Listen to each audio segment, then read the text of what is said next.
त्या रिलीजन मध्ये आपण ओमला एक महत्व स्थान भेटलेलं आहे। त्या ओमचं मी तुम्हाला सांगतो, 1-2 वर्षा अगोदर नासाने सांगितलेली आहे, जी अमेरिकेची स्पेस रिसर्च सेंटर आहे, त्याद्वारे ज्यांनी तो सॅटेलाइट लॉन्च केला, त्या लॉन्च केलेल्या सॅटेलाइटने सांगितलं की सूर्यापासून ओमचा ध्वनी निघत आहे। मला सांगा, ज्या धर्मामध्ये आपण राहतो आणि ज्या धर्माला आपण धर्म प्रतीक मानतो, त्या धर्म प्रतीकाचा आवाज तो सूर्य स्वतः आपल्या मुखातून निनादत आहे। नक्कीच आपल्यासाठी महत्वाची गोष्ट आहे। दुसरं म्हणजे तुम्हाला सांगतो की ओमचा आपण नेहमी जर उच्चार करत असला तरी आपण जे तोतडे मुलं बोलतात किंवा जे उच्चार बरोबर स्पष्ट करू शकत नाही, त्या विद्यार्थ्यांनी जर ओमचा निरंतर आवाजाचा स्मरण केला तर नक्कीच त्यांचा आवाज सुद्धा जागेवर येऊन ते सुवाच्य बोलू शकतात। तिसरं म्हणजे तुम्हाला अत्यंत सांगू शकतो की जे आपण हिंदू धर्मामध्ये आपल्या आराध्य दैवत ज्या गायीला मानतो, त्या गायीची तुम्हाला एक विशेषता सांगत आहे। गायीला आपण माता मानतो आणि त्या मातीचीच मी तुम्हाला विशेषता सांगत आहे। आजकाल बीपीचा प्रॉब्लेम सर्वांना आहे, बीपीचा प्रॉब्लेम सर्वांना आहे, त्यामुळे मी तुम्हाला त्या गायीची महत्त्व सांगत आहे।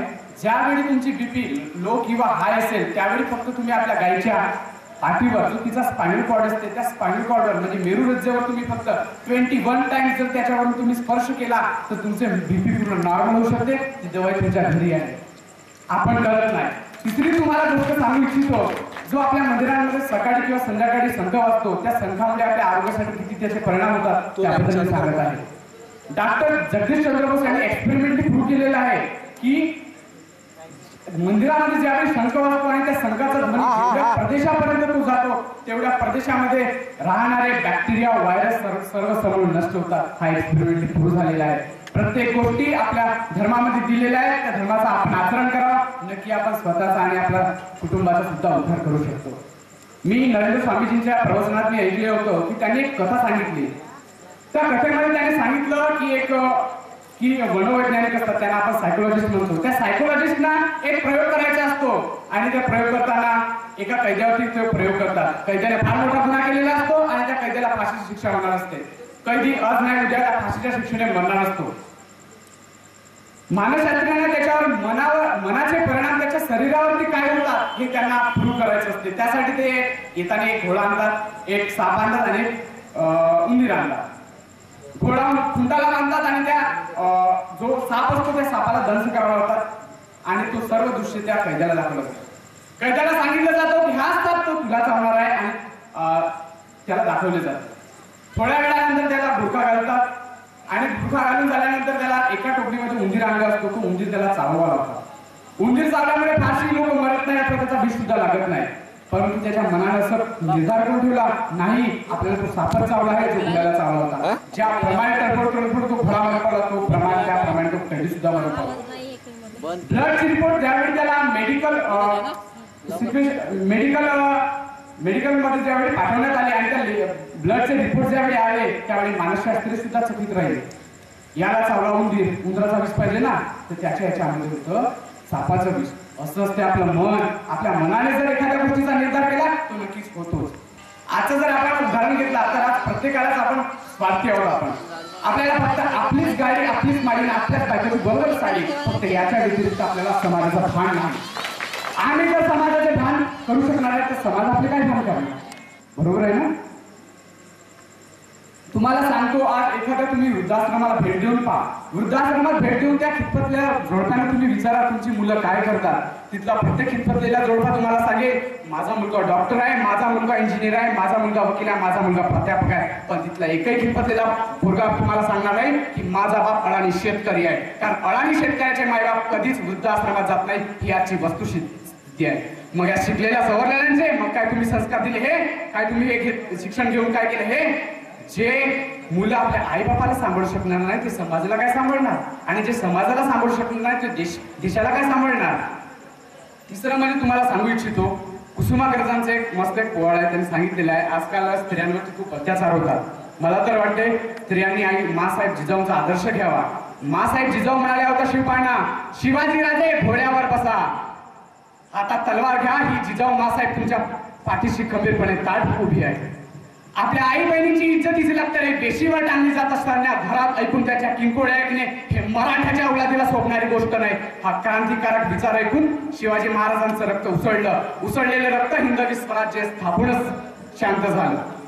शिवाजी महाराजांनी नेहमी स्त्रियांचा आदर केलेला आहे, पण आम्ही आज महाराष्ट्रातले तेच आम्ही स्वतःला सुपुत्र मानतो, पण आम्हीच आज अनादर करतो स्त्रियांचा. आज जागोजागी स्त्रियांवर अन्याय अत्याचार होत आहे, परंतु स्त्री त्याला मुकत चाललेली आहे. आम्हाला चांगल्या संस्कारांची चांगल्या विचारांची जाणीव नाही, म्हणून आम्ही आज अशा सत्यानाशाकडे वळलेलो आहोत. ज्या देशामध्ये स्त्रियांना मान सन्मान आहे तो देश आज यशाच्या शिखरे गाठत आहे. मला सांगा, जे इंग्रज आपल्या भारतामध्ये आले होते त्या इंग्रजांना चालवणारी ती फक्त इंग्लंडची राणीच होती, आणि आपल्या भारतात सुद्धा अशा आम्हाला महिला ज्या सुशिक्षित होऊन आपल्या कुटुंबासह आपल्या देशाला सुद्धा एका चांगल्या वळणावर घेऊन जातील अशी मला अपेक्षा आहे. तिसरं म्हणजे आमचे आजकाल नाही मी थोडासा बोलेन, मला बोलणेच आहे.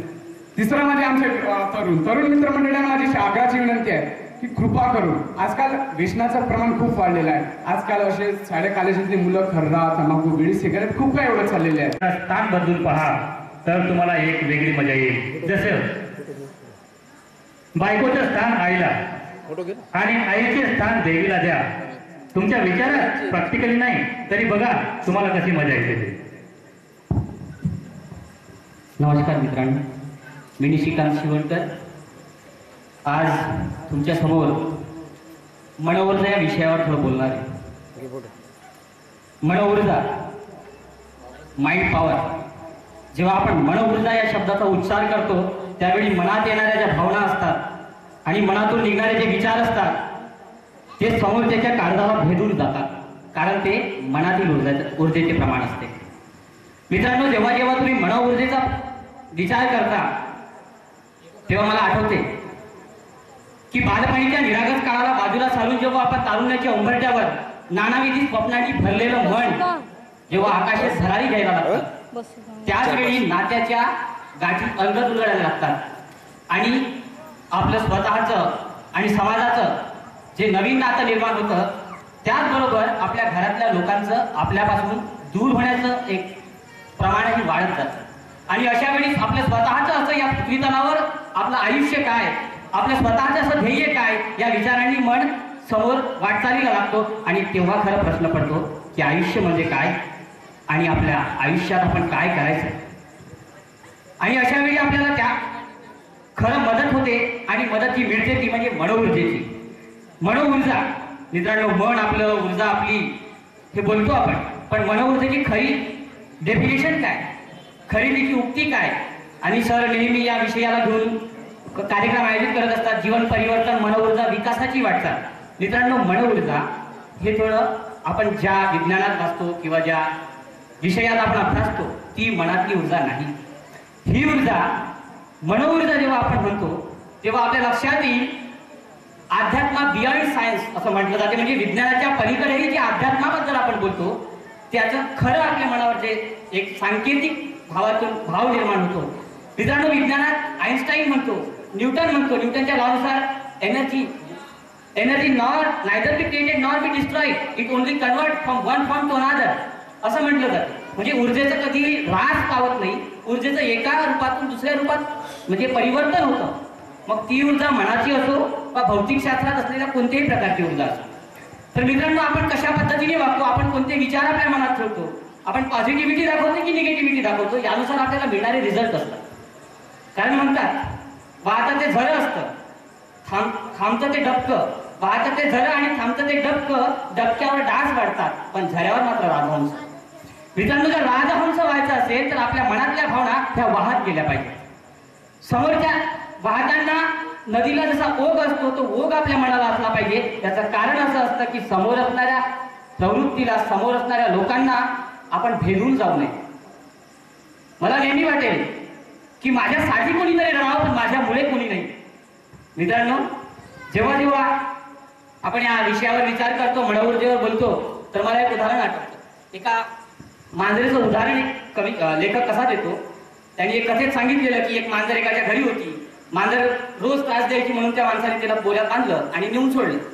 काय झालं, मांजर परत आलं. मांजर परत आलं आणि पुन्हा तीच प्रक्रिया दुसऱ्यांदा अवलंबली, पुन्हा मांजराला सोडलं. काय झालं मित्रांनो, मांजर पुन्हा परत आलं. मांजर परत येते म्हणून आज त्यांनी विचार केला की पक्का या मांजराला आता कुठेतरी सोडायचं. त्यांनी बोऱ्यात बांधलं आणि जंगलात नेऊन सोडलं. सोडता सोडता तो इतक्या चालला की त्याला स्वतः मी कुठून कुठे आलो ते त्याला कळलं नाही.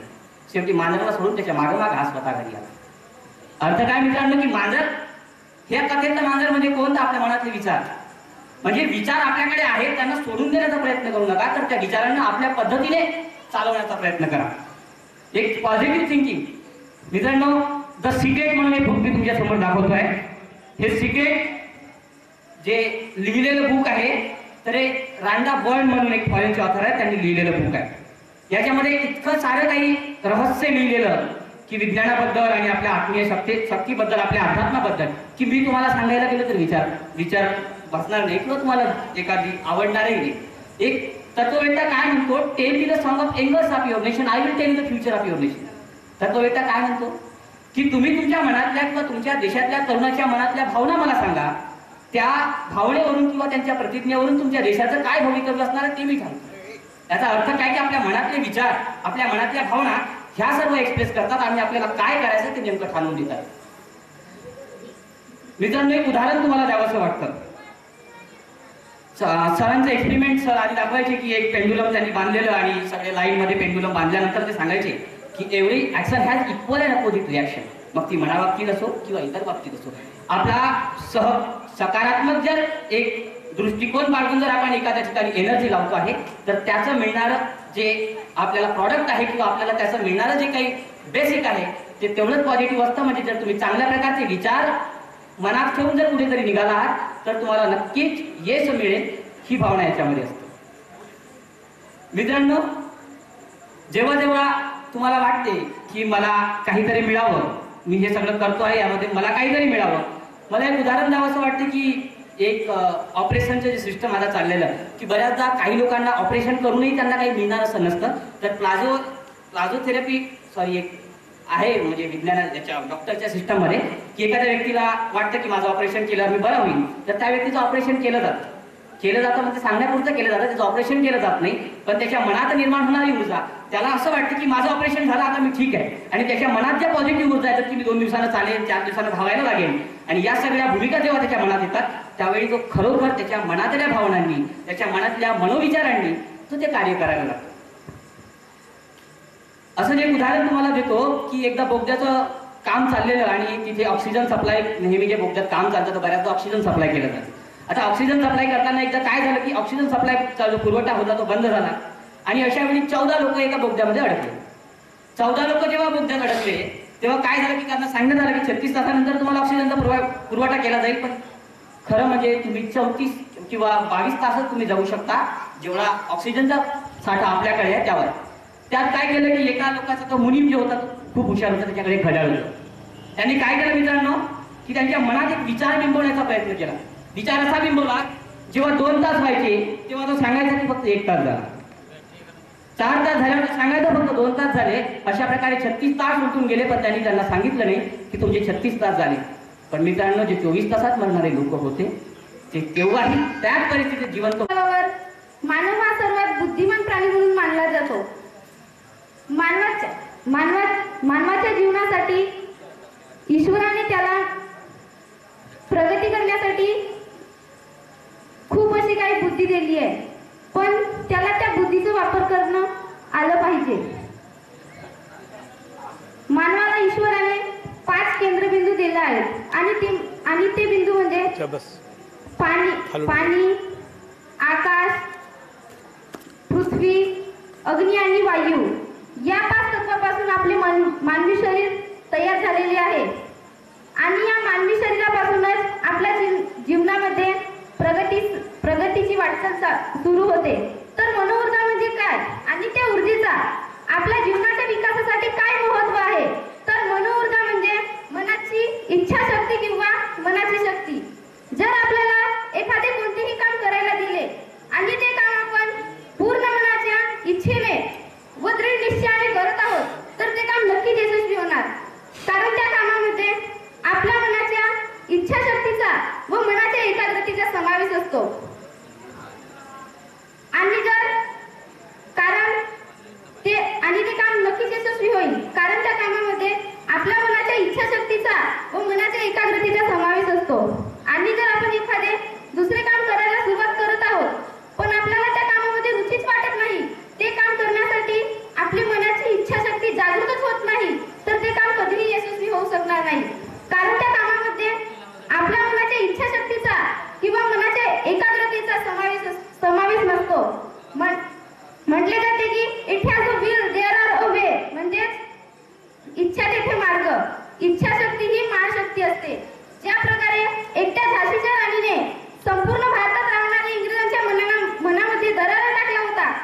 तेही फक्त आपल्या इच्छाशक्तीच्या आणि देशप्रेमाच्या भावनेने.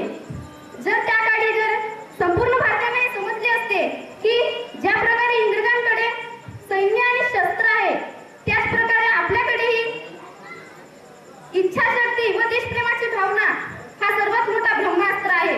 आणि त्याच काळी या इंग्रजांचा आपल्या देशातून नायनाट लागला असता आणि इंग्रजांनी आपल्यावर 150 वर्ष राज्य केले नसते. हे तर पारतंत्र्याच्या काळात होतं, पण आजच्या युगात विज्ञान युग हे स्पर्धात्मक युग असल्यामुळे प्रत्येकच आई वडील आपल्या मुलांना विज्ञानाच्या दिशेकडे आकर्षित करत असतात. पण आई वडिलांना हे माहीत असले पाहिजे की आपल्या मुलाला कोणत्या विषयामध्ये अधिक रुची आहे आणि त्यांना कोणते विषय शिकण्याकडे आवड आहे. जर एखाद्या मुलाला का इतिहास आणि भूगोलामध्ये अधिक रुची वाटते, पण त्याचे आई वडील जर का त्याला विज्ञानाच्या दिशेकडे पाठवत असतात आणि जर त्या मुलाला ते विषय शिकण्यासाठी आवडच निर्माण होत नाही आणि त्याची इच्छाशक्ती ते विषय शिकण्यासाठी होकारच देत नाही, तर ते कधीही आणि तो त्या विषयाच्या दिशेत चांगल्या प्रकारे उत्तीर्ण होऊ शकत नाही आणि त्याचे संपूर्ण करिअर नष्ट होते. आपण फक्त सायन्स विषयाकडे शिकूनच आपल्या जीवनात विकास घडवून आणू शकत नाही, तर आपण आपल्या इच्छाशक्तीच्या बळावर आर्टमध्ये शिकूनही आपल्या जीवनात विकास घडवून आणू शकतो. आणि प्रत्येक व्यक्तीने हे विसरू नये की आपल्याकडेही इच्छाशक्ती हा सर्वात मोठा ब्रह्मास्त्र आहे आणि त्यापासून आपण मोठ्यात मोठ्या संकटाला मागे लोटू शकतो. आजचा युग हा विज्ञान युगी स्पर्धात्मक युग असल्याने या जगामध्ये प्रगती पथावर स्पर्धा चालू असतात. जीवनाच्या विकासासाठी प्रत्येक व्यक्तीने आपल्या मनात हे ठरवलं पाहिजे की नाही, मलाही या जगामध्ये ज्या प्रकारे एकटा सूर्य चमकतो त्याच प्रकारे प्रगती पथावर मलाही चमकायचे आहे आणि आपल्या गावाचे असो वा आपल्या राष्ट्राचे नाहीतर आपल्या पूर्ण देशाचे या जगामध्ये नाव उज्ज्वलित करायचे आहे. तर आता भारतातील सर्वात श्रीमंत राज्य म्हणून पंजाब हा प्रांत ओळखला जातो. तर यामागचं कारण काय असणार? कारण पंजाब मधील बहुतेक घरी एकतरी कर्मचारी असतो, पण त्या मानाने आपल्या महाराष्ट्रात किती कर्मचारी आहेत? ज्या प्रकारे एका साधारणशा देवरी तालुक्यातील मुलगी पायलट झाली आणि ती आता अंतराळात विहंग होऊन उडत आहे, तर यामागचे कारण काय असणार? तर तिच्यामध्ये जिद्द होती, चिकाटी होती, तिने स्वतःच्या इच्छाशक्तीला ओळखलं आणि तिने आपल्या स्वप्नांना सत्यात उतरविले. आपण इथं सर्व शेतकऱ्याचीच मुलं आहोत. सर्वांनी ठरवलं पाहिजे की मला तरी आपल्या गावाचं नाव उज्ज्वलित करायचं आहे. तर तेव्हाच पंजाबप्रमाणे महाराष्ट्राचेही नाव भारताच्या इतिहासामध्ये स्वर्णाक्षराने लिहिले जाईल आणि तेव्हाच सर्व मराठ्यांसाठी ही गौरवाची बाब ठरेल. आज विज्ञान उच्च कोटी प्रगती करत आहे, पण त्या टक्क्याने आपल्या गावात किती प्रगती होत आहे हे माहीत असणे गरजेचे आहे.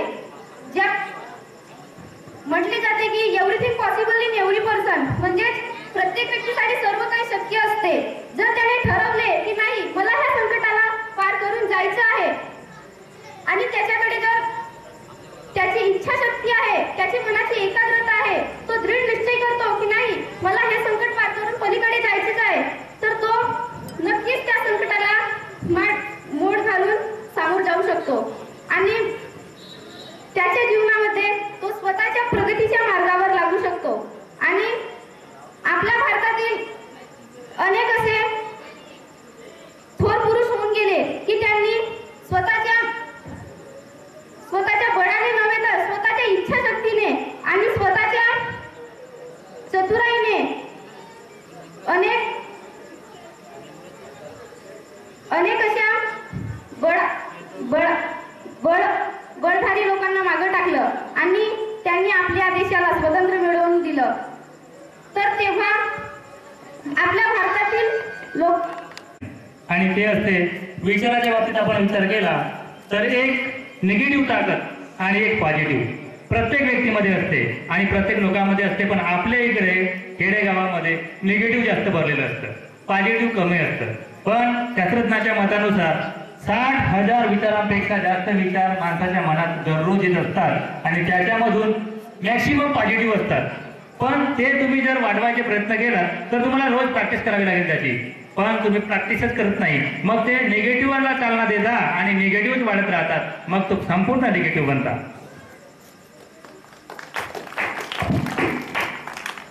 मला दिलेला विषय आहे मनोऊर्जा. मनोऊर्जा म्हणजे आपला आत्मविश्वास आणि आपली इच्छाशक्ती. या पृथ्वी तलावावर माणूस हा असा एकच प्राणी आहे की त्याची इच्छाशक्ती ही मजबूत आहे. माणसाने स्वतःचे ज्ञान वृद्धिगत केले आहे. त्याने मेंदू व्यतिरिक्त ज्ञान साठवलेले आहे. कोणतेही कार्य सिद्ध करण्यासाठी माणसाला इच्छाशक्तीची गरज असते. संत तुकाराम महाराजांनी सांगितले होते की कोणतेही कार्य प्रयत्नपूर्वक सातत्याने आपण निष्ठेने केले तर ते नक्कीच साध्य होऊ शकते. म्हणून आपण कोणतेही कार्य केले तर ते यशस्वीरित्या पूर्ण होईल असे प्रयत्न केले पाहिजे. आज माणूस चंद्रावर पोहोचलेला आहे. याचे कारण म्हणजे त्याचा स्वतःवर असलेला आत्मविश्वास. संत डॉक्टर बाबासाहेब आंबेडकरांनी म्हटले होते की आत्मविश्वासासारखी देवी शक्ती नाही. आपल्या स्वतःवर आत्मविश्वास असेल तर आपण कोणतीही गोष्ट करू शकतो. आपल्यामध्ये इच्छाशक्ती पाहिजे फक्त. If you